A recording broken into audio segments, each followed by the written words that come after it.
अष्टावक्र गीता अध्याय 12 विमुक्ति योग। अब विस्तार से सुनिए। इस अध्याय का विवरण इस प्रकार है।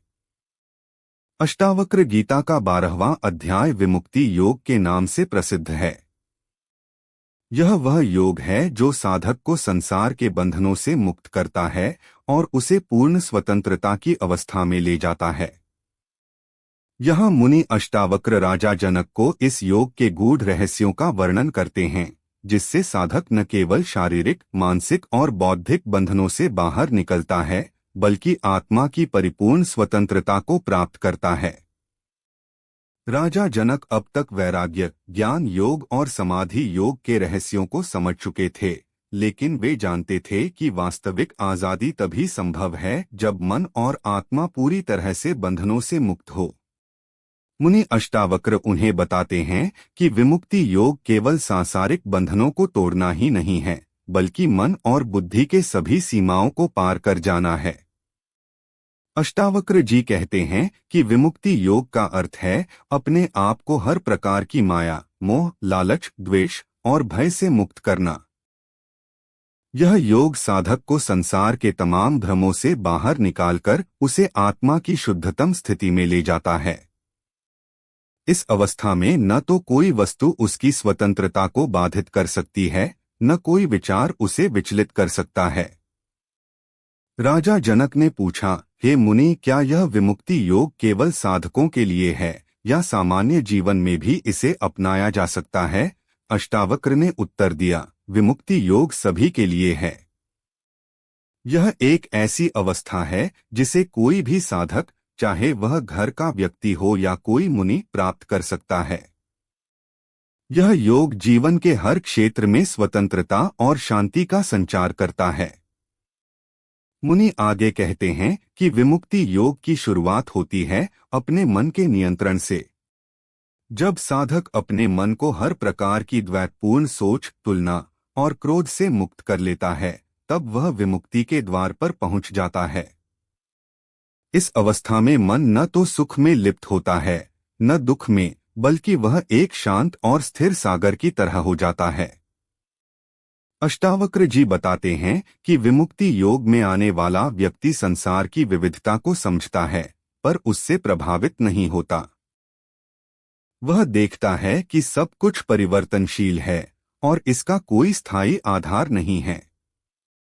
इसलिए वह अपने मन को स्थिर रखता है और हर परिस्थिति में समत्व की स्थिति बनाए रखता है। राजा जनक ने पूछा, क्या विमुक्ति योग का अर्थ संसार से अलगाव है? क्या इसे प्राप्त करने के लिए संसार से दूर जाना जरूरी है? मुनि ने कहा, नहीं, विमुक्ति योग का अर्थ संसार से भागना नहीं है। यह संसार में रहते हुए भी स्वतंत्र होने की कला है। जो व्यक्ति मन और बुद्धि से संसार के बंधनों को पार कर लेता है, वह वास्तव में विमुक्त हो गया है। वह घर में, परिवार में, समाज में रहते हुए भी अपने भीतर पूर्ण स्वतंत्रता का अनुभव करता है। अष्टावक्र जी आगे समझाते हैं कि विमुक्ति योग का एक महत्वपूर्ण अंग है अहंकार का त्याग। जब साधक अपने अहं को मिटा देता है और अपने आप को केवल एक साक्षी के रूप में देखता है, तब वह बंधनों से मुक्त हो जाता है। यह अहंकार की मृत्यु ही असली मुक्तिदायक होती है। मुनि यह भी कहते हैं कि विमुक्ति योग की अवस्था में साधक का मन न तो किसी वस्तु की लालसा करता है, न किसी वस्तु से घृणा करता है। उसका मन न किसी के प्रति द्वेष रखता है, न किसी से मोह। यही अवस्था है जहां साधक सर्वत्र समान दृष्टि से देखता है और सभी के प्रति प्रेम और दया का भाव रखता है। राजा जनक को समझाते हुए अष्टावक्र कहते हैं कि विमुक्ति योग का दूसरा पहलू है संसार के नियमों और कर्मों का ज्ञान। विमुक्त साधक जानता है कि कर्म तो होता रहता है, पर वह कर्मों का अधिकारी नहीं होता। वह कर्म करता है, पर उससे आसक्ति नहीं रखता। यह आसक्ति विहीन कर्म ही विमुक्ति का मार्ग है। मुनि आगे बताते हैं कि विमुक्ति योग साधक को आत्मा की सच्ची पहचान कराता है। जब वह समझ जाता है कि उसका वास्तविक स्वरूप शाश्वत, अमर और अविनाशी है, तब वह जीवन के हर पहलू को पूर्णता के साथ स्वीकार करता है। वह जानता है कि मृत्यु केवल शरीर का अंत है, आत्मा की नहीं। राजा जनक ने पूछा, हे मुनि, क्या विमुक्ति योग का कोई अंतिम लक्ष्य है? अष्टावक्र मुस्कुराए और बोले, विमुक्ति योग का अंतिम लक्ष्य है पूर्ण मोक्ष। मोक्ष वह स्थिति है जहां आत्मा सभी बंधनों से मुक्त होकर अनंत शांति और आनंद की अवस्था में प्रवेश करती है। यह स्थिति न तो जन्मती है, न मरती है, न बढ़ती है, न घटती है। यह शाश्वत है। मुनि कहते हैं कि विमुक्ति योग पाने वाला व्यक्ति संसार के चक्र से ऊपर उठ जाता है। वह जन्म और मृत्यु के चक्र से मुक्त हो जाता है। उसकी चेतना न तो सीमित होती है, न विभाजित। वह संपूर्ण ब्रह्मा की तरह नितांत स्वतंत्र होता है। अष्टावक्र गीता के इस अध्याय में विमुक्ति योग के लिए 4 मुख्य उपाय बताए गए हैं: शुद्धि, ध्यान, समत्व और समर्पण। शुद्धि का अर्थ है मन और आत्मा की अशुद्धियों को दूर करना। ध्यान का मतलब है निरंतर अपने भीतर के सत्य को देखने का अभ्यास। समत्व वह भावना है जिसमें सुख दुख, लाभ हानि समान नजर आते हैं। और समर्पण का तात्पर्य है पूरी श्रद्धा और भक्ति के साथ परमात्मा को सौंप देना। राजा जनक ने पूछा, क्या इन 4 उपायों का पालन करके कोई भी व्यक्ति विमुक्ति योग प्राप्त कर सकता है? मुनि ने उत्तर दिया, हाँ, यदि व्यक्ति ईमानदारी और लगन से इन उपायों को अपनाता है तो वह अवश्य ही विमुक्ति की ओर बढ़ेगा। यह मार्ग कठिन जरूर है, लेकिन असंभव नहीं। निरंतर अभ्यास, धैर्य और सही दिशा में प्रयास से कोई भी मुक्त हो सकता है। मुनि आगे समझाते हैं कि विमुक्ति योग केवल ध्यान या ज्ञान का योग नहीं है, बल्कि यह जीवन का पूर्ण विज्ञान है।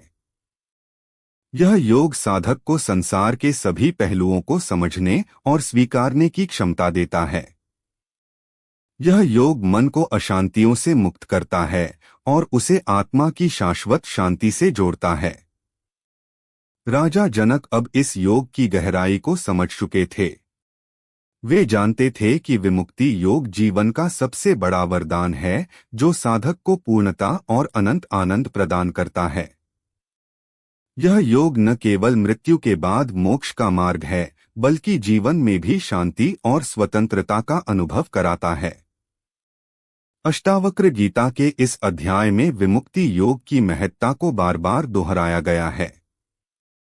यह हमें यह बताता है कि संसार के सभी बंधनों से मुक्त होना संभव है यदि हम अपने मन को नियंत्रित करें, अहंकार का त्याग करें और अपने जीवन को परमात्मा के समर्पित कर दें।